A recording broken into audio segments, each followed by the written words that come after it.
மிசோராமில் மலையை குடைந்து கட்டப்பட்ட ரயில் பாதையின் சிறப்புகளை பார்க்கலாமா வாங்க. அதாவது செவன் சிஸ்டர்ஸ் என்று அழைக்கப்படும் வடகிழக்கு மாநிலங்களில் ஒன்றான மிசோரம் தலைநகர் ஐஸ்வாலில் இந்தியா சுதந்திரம் அடைந்த 75 ஆண்டுகளில் முதல் முறையாக ரயில் பாதை அமைக்கப்பட்டுள்ளது. அந்த ரயில் பாதையின் சிறப்புகள் குறித்து தான் நம்ம இன்றைக்கு பார்க்க போறோம். அடர்ந்த வனப்பகுதிகளுடன் இயற்கை எழில் கொஞ்சம் மலைகளையும் கல்வி உள்கட்டமைப்பு உள்ளிட்ட அனைத்து வசதிகளும் நிரம்பிய மாநிலமாக அறியப்படும் மிசோராமின் தலைநகரான ஐஸ்வாலில் ரயில் போக்குவரத்து இல்லாதது பெரும் பின்னடைவாக கருதப்பட்டதாம். மிசோரம் தலைநகர் ஐஸ்வாலை மற்ற பகுதிகளுடன் ரயில் போக்குவரத்தில் இணைக்க வானுயர்ந்த மலைகளே தடையாக இருந்ததாம். அதால ஐஸ்வாலில் ரயில் போக்குவரத்து ஏற்படுத்த கடந்த காங்கிரஸ் ஆட்சி காலத்தில் 2 முறை மேற்கொண்ட முயற்சிகளில் தோல்வியில் முடிந்ததாம்.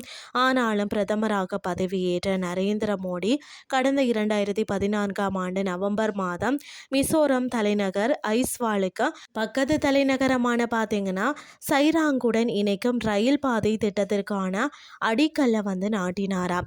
இதனை அடுத்து தான் கொரோனா பருவநிலை மாற்றம் உள்ளிட்ட பல்வேறு பேரிடர்களுக்கு மத்தியிலேயும் பாலத்தின் கட்டுமான பணிகள் 11 ஆண்டுகளாக தொடர்ந்து நடைபெற்றது.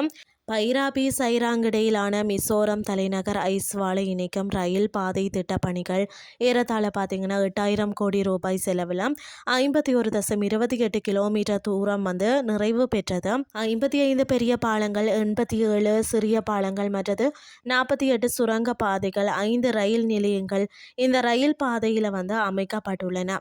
வருகின்ற செப்டம்பர் 13ஆம் தேதி பிரதமர் நரேந்திர மோடி இந்த ரயில் பாதையை நாட்டுக்கு அர்ப்பணிக்கும் நிலையில தான் கடந்த மே மாதம் தான் சோதனை ஓட்டம் வெற்றிகரமாக செயல்பட்டதாம். அசாம் மாநிலம் கவுகாத்தி ஐஸ்வால் இடையே உள்ள 18 மணி நேர பயணம் 12 மணி நேரமாக இந்திய புதிய ரயில் பாதை பயன்பாட்டுக்கு வரும் நிலையில குறையும் என தெரிவிக்கப்பட்டுள்ளது.